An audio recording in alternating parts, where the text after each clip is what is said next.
Bonjour, je m'appelle Stéphane Héberger, je suis commandant de bord à Air France.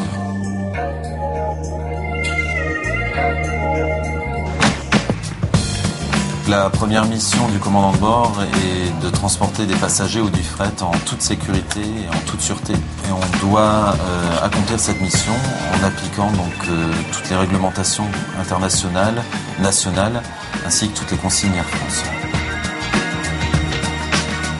Ensuite, on se doit d'appliquer les stratégies de l'entreprise, que ce soit au niveau de la gestion de nos vols, au niveau de notre approche commerciale ou sur un plan plus général, toute l'approche économique du vol. Nous arrivons à la préparation des vols environ 2 heures avant le départ pour faire l'étude du dossier de vol. Cette étude de dossier se constitue de plusieurs parties. Une partie où on va voir la météo, une autre où on va voir les particularités de l'avion, les particularités du tronçon, et on va aussi voir les particularités des passagers que nous avons sur notre vol. Je vous confirme donc 2h37 de vol pour rejoindre Rabat. La finalité du dossier, c'est de savoir si on peut faire ce vol en toute sécurité et on va décider d'un carburant définitif pour effectuer la mission.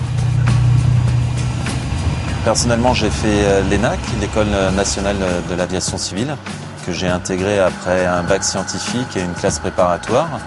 À l'issue d'une formation de 2 ans, j'ai pu me présenter au recrutement pilote de ligne Air France, que j'ai réussi. Et j'ai commencé ma carrière de pilote en tant que copilote à Air France.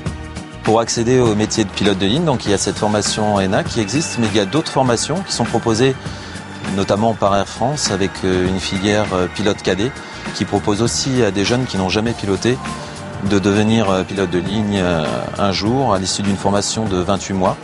Et puis il y a la filière professionnelle, une filière où on retrouve des pilotes qui ont fait l'armée ou des gens qui sont passés par des écoles de formation ou des aéroclubs. Et à l'issue de ces formations ou de ces carrières, on peut accéder au métier de pilote de ligne, soit en intégrant Air France ou d'autres compagnies. Ah oui, le métier reste un métier passionnant parce que chaque journée de vol est une journée différente, les environnements sont différents. Tout au cours de notre carrière, on va être amené à avoir des fonctions différentes, copilote, commandant de bord. Les avions vont être différents aussi. On va passer d'Airbus 320 à Boeing 777, Boeing 747.